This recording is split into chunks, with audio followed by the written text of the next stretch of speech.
अस्सलामुअलैकुम मार्का।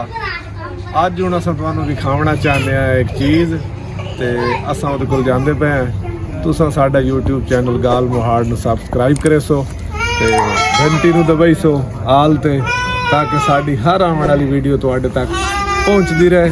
खुश रहो। तो हुण अस तुहानू चल के विखाने एक अहम चीज़। माजिद अली मेरे नाल आ लो जी, असी पहुँच गए हैं जनाब। ये है जी जनाब आड़ू का पौधा ते आड़ू भी सवात वाला जेड़ा वो वड्डा आड़ू होंदा मोटा, ये वो आड़ू है। ते तुसा वेखो भी किवें फलिया पिया बेहतरीन।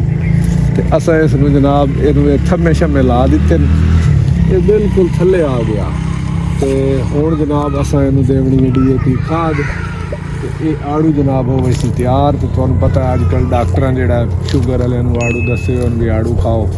तो ये असा स्पैशली एक पौधा मंगवाया तो इस पहली बारी फल च आया। ये ज़रा देखो अल्लाह का बेहतरीन निज़ाम।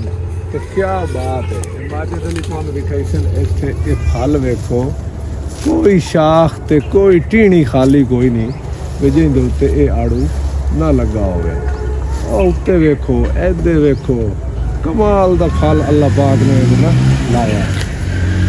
इंशाअल्लाह जी इसलिए पक गई सी असा तुहानू मोड़ भी ये बारे दसे सो इहदा साइज भी खाई सो ये किस तरह बनया है, आड़ू का कितना साइज बनया।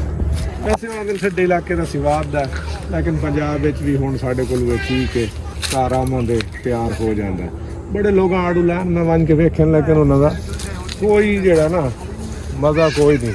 बेचारे एक एक मुरब्बा ला दिता 25 एकड़, किसी 5 एकड़ किसी 10 एकड़, लेकिन कोई वह जरा ना हाले तक रिजल्ट नहीं आया। अल्हम्दुलिल्लाह साडा पौधा तो समझते पे इस वक्त बिल्कुल टॉप का फले होया है कोई मणा के हिसाब नाल। ते तुसां साडे चैनल नू सबसक्राइब करे सो, बैल आइकन घंटी नू दबा के रखो आल ते ताकि आने वाली हर वीडियो तुहाडे तक पहुँच सके। बहुत बहुत शुक्रिया। अच्छा एक गल हो रही यार, तुम साडे चैनल नू ना सबसक्राइब नहीं कर रहे, कंजूसी करेंदे पे हो।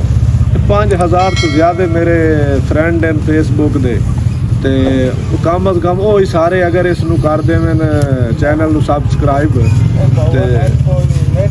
ते ये तुसा मेहरबानी करो, ज़रा कंजूसी ना करो। चैनल नू सबसक्राइब कीती आओ, बड़ी देर लेंदे पे हो, ठक ठक होनी चाहिए। मेहरबानी शुक्रिया।